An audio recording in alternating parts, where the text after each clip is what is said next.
chegando abalando aqui na TV Escola. E você que é halterofilista mental de alto rendimento, que está malhando o cérebro para chegar tinindo nas provas de novembro, pode chegar junto, você é o nosso convidado de honra. Tá pronto para começar nossa série de exercícios de hoje? Então vamos conferir as atrações dessa terça-feira. No programa de hoje, a entrevista com o professor, ator e diretor de teatro Ariel Barbosa, com dicas sobre interpretação de texto. A teleaula do dia, apresentada pelo Lande Vieira, é de língua portuguesa. Vamos ficar por dentro do gênero textual e variação linguística com Deco Duarte. E no quadro Janela do Enem de hoje, é com a estudante de ensino médio Cléo Oliveira. Chega mais, galera, porque está na sua hora, a hora do Enem. E nas dicas de hoje, vamos conversar com o professor, ator e diretor de teatro, Ariel Barbosa. Bem-vindo, Ariel, à Hora do Enem. Muito obrigado, Tati. É sempre um prazer estar aqui com você. Ariel, vamos falar sobre interpretação de texto, tão fundamental no teatro como também na hora do Enem, na redação. Queria que você me falasse um pouquinho desse assunto. Então, Tati, a base do teatro é a interpretação, né? A primeira coisa que a gente aprende enquanto ator, enquanto artista de teatro, é a interpretar. E aí eu tiro por mim mesmo. Eu comecei a fazer teatro muito pequeno. Então, eu praticamente desenvolvi a minha leitura com os textos teatrais, né? E aí conseguia compreender muito melhor a função das pontuações no texto e o meu entendimento a partir daquele texto era muito melhor, né? E a gente sabe que 80% da prova do Enem, principalmente a parte de português, história, até mesmo geografia, ela é baseada em interpretação de texto, né? Se você não entende bem a questão, você não responde bem aquela questão. E às vezes erra por uma questão de não compreensão da pergunta, né? Então, quando a gente entende a função de um ponto e vírgula naquele texto, naquele enunciado, quando a gente entende bem a função da vírgula, da exclamação, a gente consegue interpretar de modo a entender aquele texto como se alguém estivesse comunicando com a gente, né? Essa é a base da comunicação verbal, escrita, né? Então o teatro ele nos auxilia muito nessa questão. Primeiro porque o aluno de teatro, o ator, né? A gente lê muito. E segundo, se a gente não consegue interpretar, a gente não passa a verdade para as outras pessoas e nem conseguimos captar também a mensagem. Então, como bons emissores de uma mensagem, de algo a ser dito, a ser comunicado para o espectador, a gente precisa dominar essa arte aí da interpretação de texto. Não só para entender o que o outro comunica para nós, mas também para nos fazermos comunicáveis, né? Agora, Ariel, qual a importância da escuta também para o aluno que está fazendo o Enem? A escuta é algo que vai além só da audição. Quando a gente fala de escuta, a primeira coisa que nos vem à mente é o ouvido, né? É o órgão por onde nós escutamos os sons. Mas a escuta ela vai muito além de só a audição. Tem uma escuta visual, uma escuta sensorial, tátil também, e a gente aprende isso no teatro. Por quê que a gente chama esses outros sentidos também de escuta? Porque como nós nos comunicamos com o corpo inteiro, né? O corpo fala, não é só a comunicação verbal, mas também a comunicação visual, nós precisamos ter uma escuta bem aberta visual também. Às vezes, quando você olha para uma prova, ela tem o texto, e aí é o que a gente falou da questão da interpretação de texto, porém existe uma gravura completando aquela questão.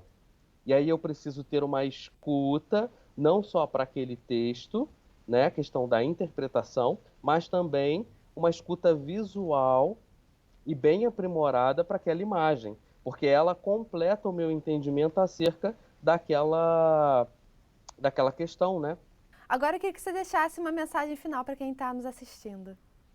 Uma mensagem é: leia muito, leia em voz alta, leia na frente do espelho, grave áudios seus lendo e depois escute.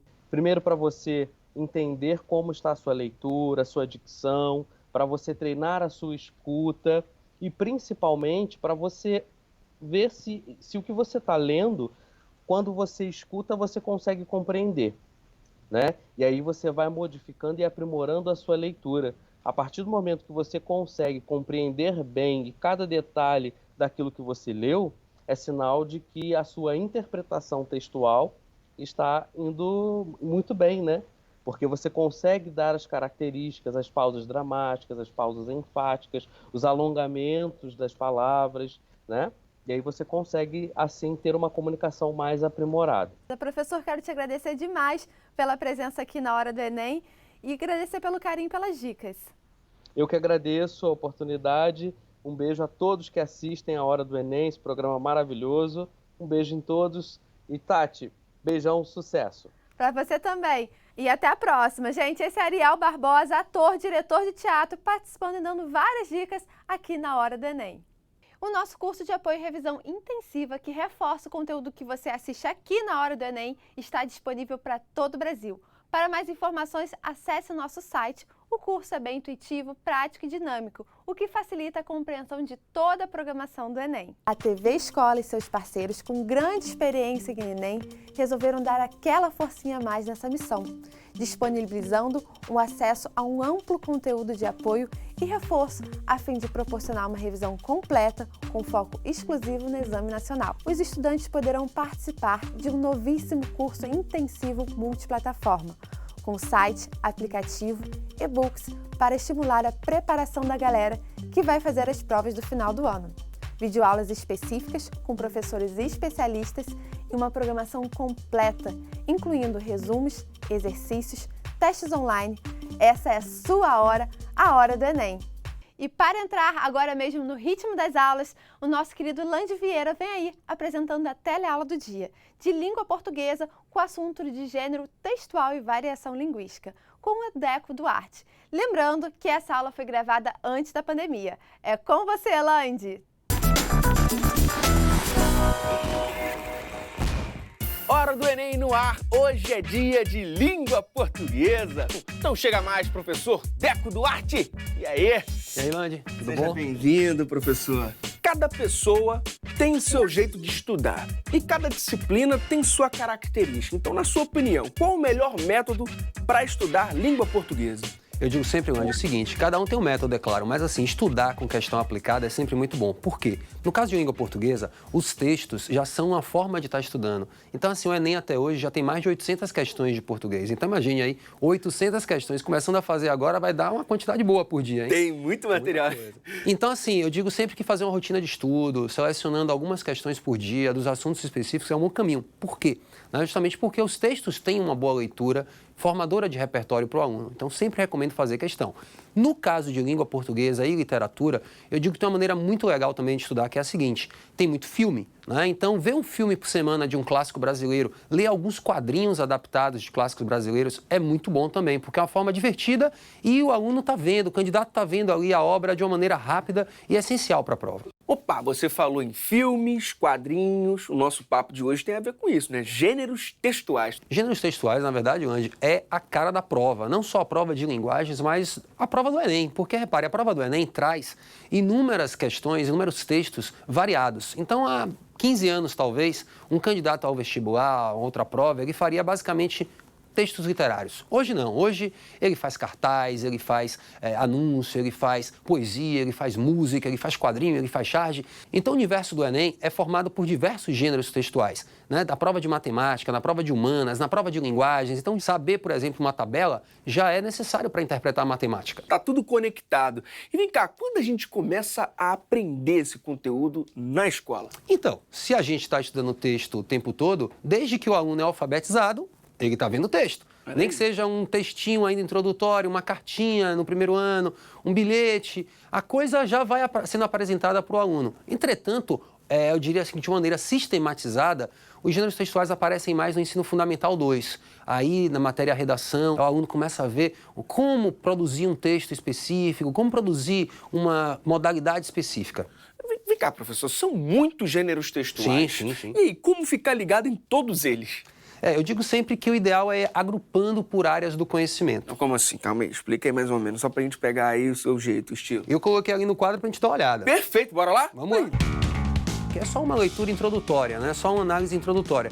Eu coloquei 4 áreas do conhecimento e cada área do conhecimento aqui vai permitir uma entrada em diversos gêneros textuais. Então, eu poderia dizer que para cada uma aqui, a gente teria no mínimo 5, 6 gêneros textuais. Olha aí. E fora que eu coloquei só 4. Isso aqui a gente pode ampliar até para gêneros textuais no condomínio.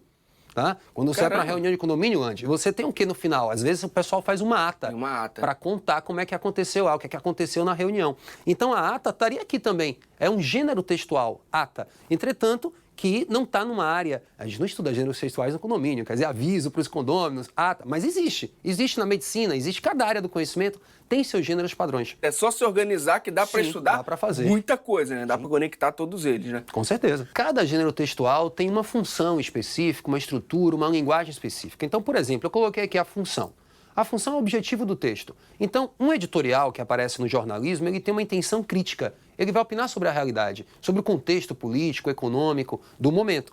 Já a estrutura diz respeito à formatação do texto. Então, a entrevista, a gente já vê que a entrevista, porque tem pergunta e resposta, pergunta e resposta, né? Quando você vai para a linguagem, alguns gêneros textuais investem na linguagem, por exemplo, mais descolada. Então, se eu quero fazer um anúncio, eu não vou fazer um anúncio com uma linguagem extremamente carregada, formal, né? Eu vou colocar uma linguagem mais acessível. Né? Se eu penso, por exemplo, num público mais jovem, eu também coloco uma linguagem mais acessível. Então, tudo isso faz parte de uma organização dos gêneros textuais. Claro que cada gênero tem sua função, sua estrutura, sua linguagem, mas às vezes a gente distingue um do outro por esse detalhe. Por essas características. Sim. Né? E agora, professor, podemos dar uma olhadinha na questão? Claro, vamos fazer. Tá aí, ó, questão 128 do Enem de 2015, caderno azul, segunda aplicação. Vamos ler aqui o enunciado da questão que diz o seguinte: anfíbio com formato de cobra é descoberto no Rio Madeira. Opa, calma, é biologia ou é língua portuguesa? É uma notícia, pelo visto, né? Animal raro foi encontrado por biólogos em canteiro de obras de usina. Exemplares estão no Museu Emílio Goeldi, no Pará. O trabalho de um grupo de biólogos no canteiro de obras da usina hidrelétrica Santo Antônio, no Rio Madeira, em Porto Velho, resultou na descoberta de um anfíbio de formato parecido com uma cobra. A Tretocoana aiselt é o nome científico do animal raro, descoberto em Rondônia. Até então só havia registro do anfíbio no Museu de História Natural de Viena e na Universidade de Brasília. Nenhum deles tem a descrição exata da localidade, apenas indicam América do Sul. A descoberta ocorreu em dezembro do ano passado, mas apenas agora foi divulgada. Então, a notícia é um gênero textual em que predomina a função referencial da linguagem. Tá vendo onde? É uma notícia. Né? No texto, essa predominância evidencia-se pelo. Aí veja, se a gente pensa na função da notícia... Pois é, função referencial da linguagem, professor, o que seria isso? Isso, repare. A função referencial entra também na função do texto. Então, existem 6 funções da linguagem. A função referencial informativa é aquela que informa, típica da notícia. Né? Existe a função emotiva que dá opinião. Eu expresso meu ponto de vista sobre algo. Existe a função apelativa que quer te convencer. Aparece muito onde? Em anúncio, para vender. Existe a função fática, que é aquela que puxa a conversa. E aí, Andy, beleza? Belezinha. Função metalinguística, que é aquela que explica o próprio código, explica a própria linguagem, o dicionário, que explica palavras. E a função poética, que cria um efeito estético no texto. Veja que na função poética você não quer dizer, você quer dizer de uma maneira que impacte o outro. São as 6 funções. Numa notícia, predomina, claro, a função referencial ou informativa. Então, veja só. Essa questão tem até uma coisa, Andy, interessante, tem uma dica nela. Se você já sabe o que é função referencial, que aqui informa, certo. E para informar eu tenho que ser claro, tenho que ser direto, tenho que ser objetivo, certo. Eu até poderia não ter lido bem o texto. Se eu não tivesse lido bem o texto, eu poderia me lembrar a função referencial ou informativa, típica da notícia, que é informar. Então vamos ver qual é que melhor se adequa a essa ideia, até pensando, esquecendo do anfíbio que foi encontrado lá em Rondônia. Beleza. A função referencial informativa é aquela letra A, que tem recorrência de verbos no presente para convencer o leitor. Quem é que te convence? A apelativa do anúncio. Né? Então a letra A não tem muita cara de verdadeira. Beleza. Uso de impessoalidade para assegurar a objetividade da informação. Se eu quero assegurar a informação direta, a letra B está sedutora. Tá interessante. Letra C, questionamento do código linguístico na construção da notícia. Veja que o código eu falei em metalinguagem, um dicionário que explica a palavra, uma gramática que explica a linguagem. Sempre bom lembrar na hora de fazer a questão. Utilização de expressões úteis que mantenha aberto o canal de comunicação. E aí, Land, né? Veja, é a fática. E emprego de sinais de pontuação para expressar as emoções do autor. Emoção, emotivo. Então, essa é uma questão razoavelmente tranquila de se responder. Né? Letra, para a gente, é IB. Uso da impessoalidade para assegurar a objetividade da informação, o que a gente vê. Não há outra intenção no texto. Não se envolve, né? Só passa informação e tal. Direto. Então, reforçando o gabarito, opção B. Uso da impessoalidade para assegurar a objetividade da informação. Professor, como os gêneros textuais e as funções de linguagem se relacionam? Veja só, como eu falei, cada gênero textual pode trazer uma função específica. Então, a notícia traz a função informativa, um dicionário, e no dicionário tem um gênero textual específico do dicionário das enciclopédias, que é o verbete. Então, o verbete pode ser um verbete que explique a própria linguagem, metalinguagem. Então, há uma união muito próxima com a publicidade e a função apelativa, como, por exemplo, né, uma campanha vai querer convencer o receptor, convencer o leitor a aderir à campanha. Então, há um casamento muito próximo, de fato, entre o assunto gêneros e função, porque a gente viu que todo gênero tem uma função. É quase uma subdivisão, né, professor? Sim, digamos assim, são facetas de um mesmo objeto. Professor, alguma dica para quem quer se aprofundar nesse assunto? Sim, dica sempre tem muita. Por exemplo, hoje o universo virtual tem muita videoaula, muita coisa falando de gênero textual. O ideal mesmo era a gente ter um dicionário de gêneros textuais, porque aí a coisa seria bem amplificada. Mas como isso é mais difícil, o ideal é tentar fazer uma divisão. Eu sugiro que o aluno também vá anotando, abra uma chave ali naquele esquema e coloque jornalismo, 1, 2, 3, 4, 5 textos. Na universidade, resenha, resumo, e aí você vai ampliando a coisa e vai montando um mapa, né? Então esse mapa, e aí a gente volta para o início da aula, né, quando eu falei, é bom fazer com questão que já caiu, porque você vai colocando as questões que já caíram, os gêneros que já caíram e montando o seu esqueminha. Já vai encaixando, né? Já dá para ir separando post-it aqui e vai embora. Sim. Tá certo. Professor, variação linguística, por que esse conteúdo é tão explorado pelo Enem? Pois é, E veja hoje, só, o Brasil é no grande? Jornal do Enem, vamos Demais. estar Uma recebendo cidade é direto grande? de Demais. Alagoas Os contextos da vida são estudantes. muitos? E enormes. Everton, Pois é, tudo então a bem? língua não é Bem-vindo única, à hora a do língua é Enem. plural.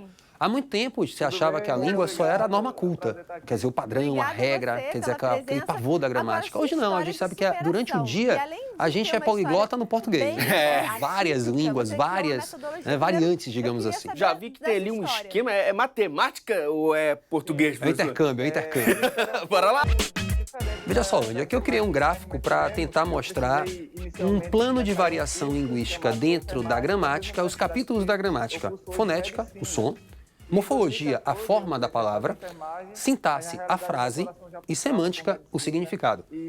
No outro eixo, para seguir a matemática, o lugar em que se fala, a época em que se fala, o contexto em que se fala e a classe que fala. Então, se eu penso, por exemplo, no som do T, se eu falo um T no Rio de Janeiro, o T parece que tem um X depois. Tia. É, tia. Se eu falo um T no Nordeste, o T, ele varia, o som varia. Tia do Rio, tia, lá em cima. A língua vai lá em cima, tia. Né? Então, a língua muda conforme o lugar. É uma variação linguística. Sim. Se eu penso, por exemplo, na forma da palavra, morfologia, ela muda também quanto ao lugar, mas eu quis escolher agora o contexto, né, para o gráfico ter um sentido. Como muda conforme o contexto? Então, eu estou num contexto formal, eu posso dizer eu estava. Eu estou conversando com você tranquilo, eu digo onde eu estava. Então, essa supressãozinha da sílaba mudou a forma da palavra. Eu posso pensar ainda que a sintaxe varia de acordo com a classe social. Se uma pessoa tem acesso à escola, ela vai conhecer certas regras gramaticais de confecção de uma frase. Então, ela pode usar uma concordância padrão. Se ela não conhece a regra, ela se comunica da mesma forma. Entretanto, ela não vai seguir a estrutura sintática da mesma forma. Se eu quisesse escolher semântica aqui, só para completar, ela não ficar se sentindo sozinha, coitado. Claro. Então, a semântica é o sentido da palavra. A semântica varia conforme todos também. Mas vamos para um exemplo fácil. Semântica e lugar. Às vezes uma palavra muda conforme o contexto. Lá na Bahia, por exemplo, há um jogo que se chama baleado. Baleado? Baleado. Consiste em você pegar uma bola e jogar no adversário para eliminá-lo do jogo. Aqui no Rio, você sabe como é que chama? Queimado. Então é isso. Aqui estão as variantes linguísticas ou variações linguísticas que servem para a gente tentar fazer daqui a pouco a questão. Daqui a pouco não, partiu questão? Vamos fazer. Bora lá? Vamos lá. Aí, ó, questão 38 do Enem de 2017, caderno azul, primeira aplicação. Questão 38 diz assim: naquela manhã de céu limpo e ar leve, devido à chuva torrencial da noite anterior, saí a caminhar com o sol ainda escondido para tomar tenência nos primeiros movimentos da vida na roça. Não demorou nem um tiquinho e o cheiro intenso do café passado por Dona Linda dá vontade de ler com sotaque, né, Léo? Já dá vontade, né? Você é Minas, não? Parece Minas. Me invadiu as narinas e fez a fome se acordar daquela rema letárgica derivada da longa noite de sono. Levei as mãos até a água que corria pela bica feita de bambu e o contato gelado foi de arrepiar. Mas fui em frente e levei as mãos em concha até o rosto. Estava lavando o rosto, né? Com o impacto, recuei e me faltou o fôlego por alguns instantes, mas o despertar foi imediato. Aquele banho, né? A cara gelou. Já aceso, entrei na cozinha na buscação de derrubar a fome e me acercar do aconchego do calor no fogão a lenha. Foi quando dei reparo na figura esguia e discreta de uma senhora acompanhada de um garoto aparentando os 5 anos de idade, já aboletada na ponta da mesa, em proseio íntimo com a dona da casa. Depois de um vigoroso bom dia, de um vaporoso aperto de mãos nas apresentações de praxe, fiquei sabendo que Dona Flor de Maio levava o filho Adão para tratamento das feridas que pipocavam por seu corpo, provocando pequenas pústulas de bordas avermelhadas. E é Minas, é Bahia? Não sei, professor. Eu vejo um texto um pouco sudoeste da Bahia e norte de Minas ali, tem uma proximidade. A variedade linguística da narrativa é adequada à descrição dos fatos. Por isso, a escolha de determinadas palavras e expressões usadas no texto está a serviço de quê? Então, imagine, antes você constrói um personagem, ou constrói uma história que acontece no interior do Brasil. É super, digamos, verossímil, dá cara ao personagem da fala do lugar. Nada mais estranho do que colocar um personagem no ambiente rural ou urbano usando uma variante que não é a dele. Então, a questão pergunta se essa variante está a serviço da localização dos eventos de fala no tempo ficcional. O que está complicando a letra A? É muito mais o espaço ficcional do que o tempo ficcional. A gente não vê necessariamente aí uma fala típica do século XIX ou do Brasil do início do século XX, mas uma fala localizada. A gente ficou aqui brincando, né? É Minas, é Bahia, onde é que é? Né? Letra B. Composição da verossimilhança do ambiente retratado. Sim, fica verdadeiro. O habitante dessa região, que deve estar aí assistindo a gente, está pensando, eu falo algumas coisas parecidas. Não é com isso. Restrição do papel do narrador à observação das cenas relatadas. Esse narrador, ele não apenas relata, ele vivencia a cena. Veja só que ele diz, a primeira pessoa aí aparece, levei as mãos, lavei o rosto. Então tem alguma coisa que não é só uma mera observação, é uma participação também. E lembre aqui que ele fala na quarta linha, vida na roça. Construção mística de personagens femininas pelo autor do texto. Não teve nada místico aí, né? Nada muito espiritual, associado a isso. E caracterização das preferências linguísticas da personagem masculina. Essa podia derrubar o candidato. Mas veja, quando você fala, você não tem uma preferência apenas, é mais forte que você. Quer dizer, se eu tentar esconder um sotaque que eu tenha, muitas vezes ele se trai. Como eu não tentei aqui ler com o sotaque do lugar, apesar de dar vontade, por quê? Porque não ia sair bem feito, ia sair ruim. E o habitante lá do lugar ia dizer, nossa, mas que horrível esse cara falando, tentando me imitar. Não tem nada a ver. Então, não é uma preferência, é uma quase determinação inconsciente nossa. Quando a gente fala sendo culturalmente do lugar. E é muito difícil. Se torna uma característica, né? Sim, é muito difícil perder essa marca. Você vê que, por exemplo, pessoas que moram há anos num determinado lugar, às vezes guardam marcas do espaço de origem, seja ele um estrangeiro ou um brasileiro que mudou de região. Então, eu sou mineiro, tô no Rio de Janeiro aí, e às vezes sai um 2, 3, o S mais sibelado. Sai um mineirês aí, né? Sai um mineirês, então não é uma preferência, é uma coisa que faz parte da pessoa. Então isso anula o nosso item ficando o quê? Composição da verossimilhança, que é uma palavra que não é comum, mas verossimilhança dá um clima de verdade, dá uma sensação de verdade. Eu, por exemplo, Andy, quando escrevo, eu gosto muito de ler alguma coisa que eu escrevi como ficção em voz alta, um diálogo, para ver se o personagem está falando com cara de verdade. Porque tem isso, né? O contexto escrito, às vezes, é um contexto muito mais conservador do que um texto falado. Então, na hora de criar uma verossimilhança para o personagem, deixa eu ver se o personagem está falando com cara de fala mesmo. E aí eu fico sozinho escrevendo e falando sozinho. Se alguém visse, vai dizer, esse cara é doido, né? Mas é para isso, é para tentar dar uma verossimilhança ao personagem e, no caso aí, ao ambiente retratado. Então, opção B. Fechado. É isso aí. Professor, chega mais, fica para frente.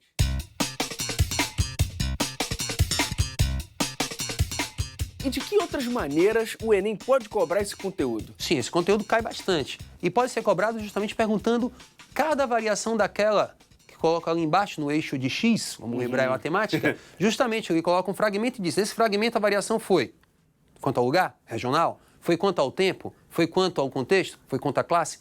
essa é uma possibilidade de cobrança. Outra coisa importante, Andy, quando a gente fala de língua hoje, conceito moderno de língua, é o preconceito linguístico. Não existe nenhuma variante ali melhor ou pior. Existem variantes adequadas. Você não vai a um casamento, por exemplo, de sunga. É inadequado, mas não está errado usar sunga na praia. Então, a mesma coisa se dá com a língua. De vez em quando alguém fala assim, no Brasil se fala melhor o português em tal lugar. Não. Não é melhor. Não é melhor, é uma variante. Fala-se português bem em qualquer lugar, qualquer pessoa consegue entender a outra, as pessoas namoram, as pessoas fazem negócio, em língua portuguesa do norte ao sul. Entretanto, há variantes adequadas. E aí o Enem pode perguntar justamente ao candidato isso. Vem cá, um é melhor, outro é pior. Não existe esse ranking, não existe porque fulano fala melhor, tal região fala pior. Não, às vezes a gente consegue até fazer uma distinção de uma variante para outra, como se fosse melhor ou pior, por causa do prestígio do lugar, ou prestígio do falante. Então, um cara de uma camada mais abastada poderia, não, o português dele é melhor. Não, não é melhor. Ele talvez tenha mais chances, mais sociais em alguns contextos, mas ele não fala melhor nem pior. Ele fala, a gente tem que pensar que se fala adequado ou inadequado ao contexto. O mais próximo da linha formal ou não. Sim. Tem isso também. Na prova do Enem, a gente tem que conhecer o padrão formal também, porque a redação pede justamente esse padrão formal, e não apenas um padrão coloquial. Exatamente. Professor, esse conteúdo pode aparecer associado a outros conteúdos de outras áreas do conhecimento, tipo geografia, sei lá? Vai ser com matemática. Já começa por aí, né? Matemática não, isso é uma graça que eu fiz. Mas pode aparecer com história. Né? Por exemplo, a história da língua portuguesa, ela se dá no Brasil de forma diferente da de Portugal. Então é muito comum também no Enem essa história da língua portuguesa no Brasil. Como? Né? A questão da influência africana, a questão da influência indígena, como essas palavras entram e dizem coisas no português que a gente às vezes não fica atento. Então, tem um vasto elenco de questões do Enem cobrando a presença, por exemplo, indígena. E isso remete à questão histórica, né? A questão da apropriação de elementos linguísticos indígenas, como a língua também é um marco cultural forte, isso que eu frisei, não é melhor nem pior, é minha cultura, né? É minha maneira de ser, eu sou pela língua. Aí já vem identificação, aí tem filosofia, sociologia, já coloca tudo aí na mesma sacola, no mesmo pacote, né? Fechado. E hoje, no Janela do Enem, vou estar recebendo a aluna do Rio de Janeiro, Cléo Oliveira. Tudo bem, Cléo? Bem-vinda à Hora do Enem. Tudo bem, é um prazer. Cléo, você está no ensino médio. Eu quero saber como que você está se preparando. A minha escola tem me ajudado bastante, né, proporcionando pra gente projetos e aulas, né, focados todos no Enem. Além de eu estar mantendo a minha rotina em casa, né, tentando manter uma constância de estudo, refazendo todos os vestibulares do Enem e simulados e provas e tudo que eu consigo, né, focados todos no Enem, mas principalmente refazendo todas as provas, né, todos os dias, tento manter uma meta, né, um horário de estudo para estudar, para estar bem organizada para conseguir, né, fazer as coisas e também tem sido muito importante para mim dar uma ênfase e um foco nas redações, já que elas são uma grande parte da nota do Enem. Então, eu pego possíveis temas que possam cair na prova, né, possam cair no Enem, e eu tento, pelo menos, fazer uma vez por semana um tema que possa cair. Então, é basicamente isso. Eu tento também pegar as matérias que eu tenho mais dificuldade, né, até porque o Enem é uma prova muito conteudista, então estudar tudo é muito complicado, então eu tento pegar o que eu tenho mais dificuldade e dar ênfase, né, nessas partes. Com certeza. Agora, para finalizar, queria que você deixasse uma mensagem para quem está assistindo. O Enem é uma prova extremamente cansativa, então estar bem fisicamente e mentalmente é muito importante. Então, se você faz qualquer tipo de atividade extracurricular, mantenha, seja um esporte, uma aula de dança, uma música, você fazer o que você gosta durante esse período é essencial para você ter um bom rendimento. A Cléo está preparando aí para estudar jornalismo, por isso que ela fala tão bem assim. Vou ter uma colega de trabalho. Se Deus quiser, no futuro, vou estar aí. Com certeza. Cléo, muito obrigada pela sua participação aqui no Janela. Obrigada a vocês. Gente, a Cléo participando aqui do Janela do Enem. E chegamos ao final do programa de hoje, unindo conteúdo, notícias, orientação e dicas. A Hora do Enem permanece aqui ao seu lado. Estamos te conduzindo para um futuro muito melhor. Faça a sua parte, porque nós acreditamos em você e no seu potencial. Estamos com o WhatsApp da Hora do Enem para você dar sugestões, tirar dúvidas e participar conosco do Janela do Enem. Será uma honra te receber aqui contando a sua história. Marque também a gente pelas redes sociais com a hashtag Hora do Enem, @TV Escola e @Tatiana D'Angelo. E para maiores informações sobre o nosso curso intensivo multiplataforma, acesse o nosso site, porque é hora de você ter confiança, é hora de você se comprometer com você mesmo, é hora de estudar. Confie e tenha fé. Lembrando que estamos cada vez mais juntos e conectados, pois essa sua hora é a hora do Enem. Tamo juntos, como dizem aqui no Brasil. Bons estudos e até amanhã!